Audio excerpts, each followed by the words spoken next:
several times. Percy, Gordon, James, Henry. Not once do I think we've talked about this guy right here. One of the most iconic Thomas characters. I don't think we've ever seen once, or reviewed once in Plarail, or customized once in Plarail.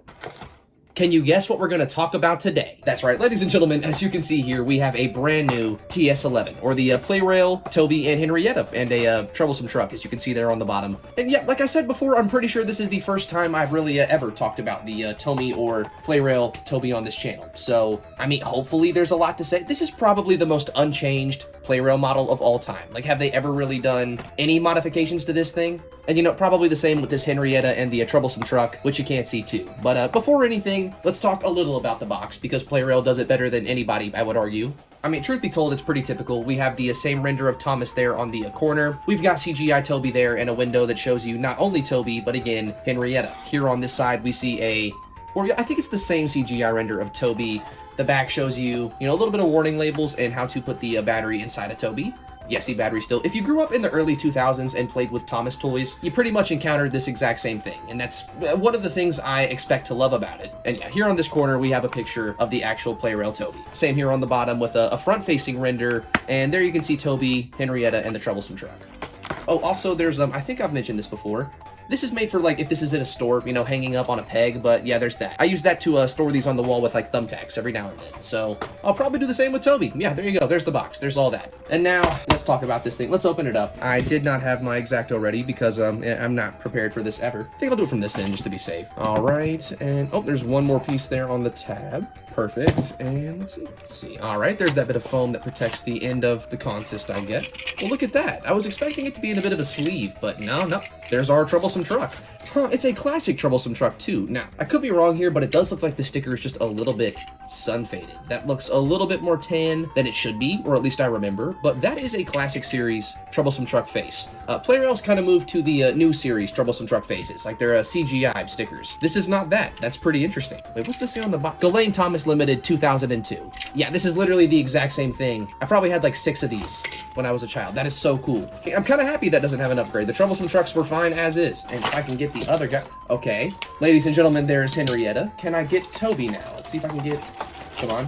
And there you go. Ladies and gentlemen, it's about time, you know what I'm saying? Look at this freaking twerp. Okay, we talked about the truck. Before we jump into Toby, let's take a quick look at Henrietta. I mean, yeah, pretty much same thing as the truck here.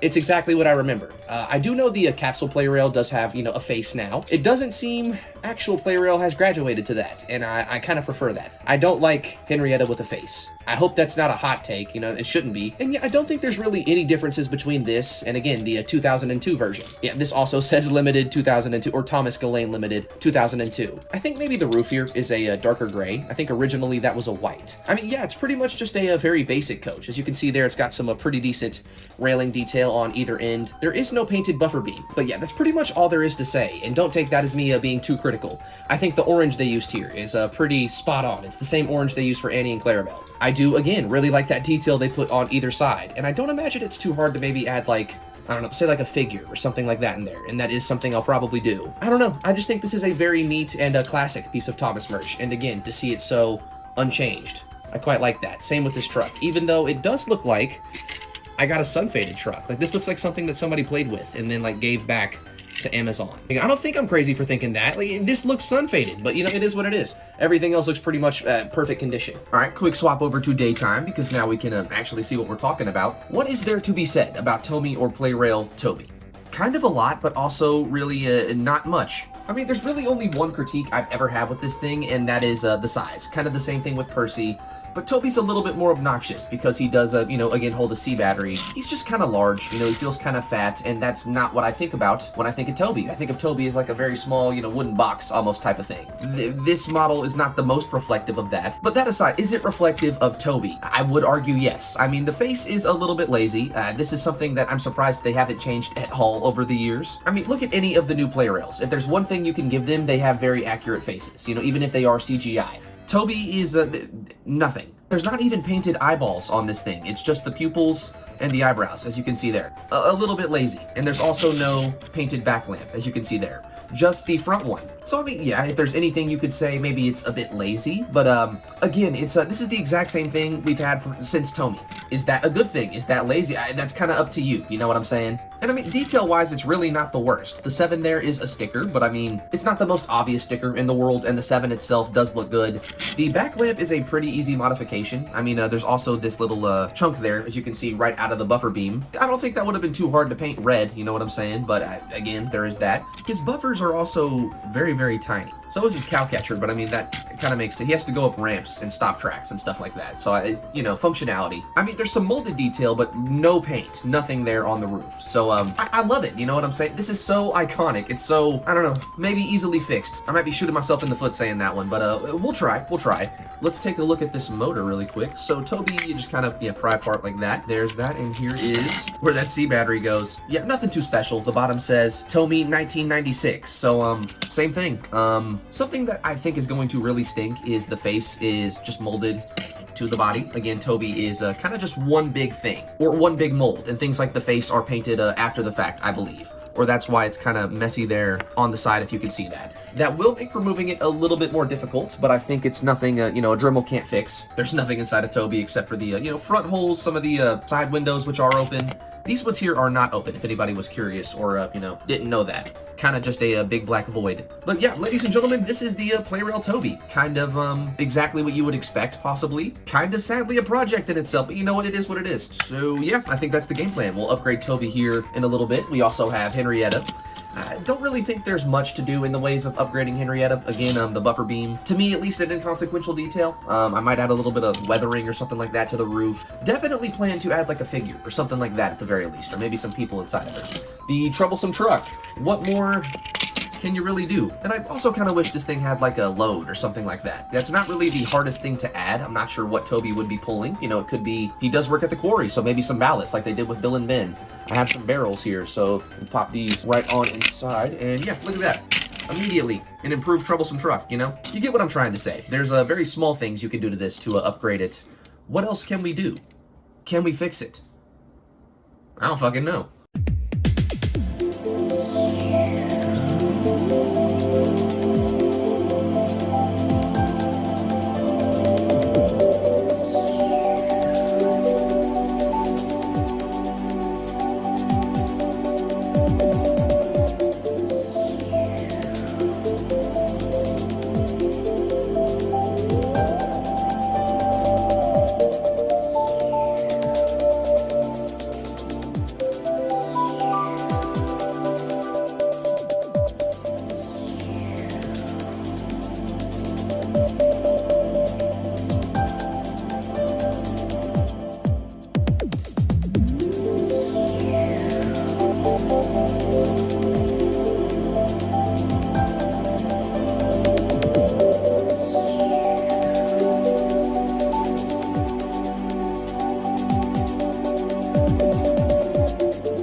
Alright folks, let me be the first to admit, I kinda did a little bit more than I thought I was going to, especially with Henrietta here.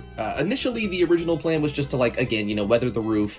I not only weathered the roof, but also here some on the chassis, and added a bit of rust here to the front grates, I guess, and also a little figure there. Now, sadly, the entire buffers are not painted black. I kinda just opted to do the entire buffer heads in red, and also added some window glazing to not only the sides but the front. Yeah, again, not really a lot to it, but I mean, again, it's the exact same toy we've been seeing for over 20 years now. I definitely think a little bit more paint does something to it, you know what I'm saying? I'm very happy I did do more than I thought I was. What I probably did the least on is the troublesome truck, as you can see here. It literally just has a load, and that's about it. And that's because I'm planning to I'll probably weather the troublesome trucks a little bit differently. This one might get done alongside 2 or 3 of the exact same type. Yeah, so far that one's pretty much the exact same. Toby, however, has gone through some pretty drastic changes, as you can see. Let's start with the most drastic of changes, and that is, as you can see, the face. Yes, we no longer have the molded TOMY one, and to get it removed was quite a bit of a job, to say the least. I mean, pretty much all it took were several Dremel bits, you know what I'm saying? Just, used one after the other, and quite a bit of sanding, and an X-Acto knife to make sure every bit of the original face was not only removed, but, the entire front sanded smooth, so this one, or the new faces, would fit perfectly. And ladies and gentlemen, the face you're seeing here comes from Covey, or Thomas Modeler 1, and his public release of a lot of Gauge 1 Thomas face is. Now Toby has a accurate smiling face or an accurate model series smiling face. And does that not just look so much infinitely better? You know what I'm saying? So yeah, that's pretty much all there is to that part. I dremeled out the front, 3D printed a new face, boom, slapped that on the front, and also did a little bit of painting, as you can see. The front lamp now has some yellow. The rear lamp is now painted in white and also has a little bit of red to, you know, look like a rear lamp. Now, I'm still kind of planning out what to do for this rear buffer beam, but that is something I plan to address in time. And as you can probably see, Toby no longer has the 7 stickers. You know, after I painted him and matte cleared him, they just looked a little bit off, and I don't know. Ultimately, it's not really hard to replace. I could just get some normal, you know, 7 decals, and boom, little bit of microsol. That would look amazing there on the side. So I guess that's the game plan, but you know, still need to find the decals. So if anybody has any recommendations for that, be sure to comment down below. Oh, and just like Henrietta, we also weathered the roof just a little bit. I painted the bell in gold and also painted the funnel in black and this little bit in black as well. And I want to say the last major modification on Toby is the window glazing, as you can see there in the front, the back, and on some of the sides. So where the motor and switches, or here in the back, on these areas, you can't really fit window glazing without it coming into contact with the switch or motor. And that was something that, I don't know, truth be told, I don't really notice it too much. I kind of just see that he now has window glazing in pretty much most of the windows, and it makes sense that, you know, maybe 1 or 2 of those would be open, you know, in operation to get some wind flow inside of Toby. So, yeah, ladies and gentlemen, that's pretty much how I fixed or updated the Plarail Toby. And it kind of sucks that Plarail just doesn't do this for you, you know what I'm saying? Like, dremeling this out was not fun. It was very anxious. I thought I was going to break it the entire time, but thank God I did not, you know what I'm saying? Oh, and as you saw in the progress pictures, Toby did have silver buffers at a time, but I don't know. I'm gonna give Percy and Thomas black buffers. I mean, Edward has black buffers. I don't know. For the sake of consistency, I kind of just brought that back and put black buffers on him and Henrietta again. So, well, where does that leave us? I guess now I have to print some new faces because I don't just want him to be happy. You know, I love that Toby terrified face, so work in progress, I guess. And with all that being said, let's see this pack in operation.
Either subscribe, donate, or get the fuck out. Bye bye. See you soon.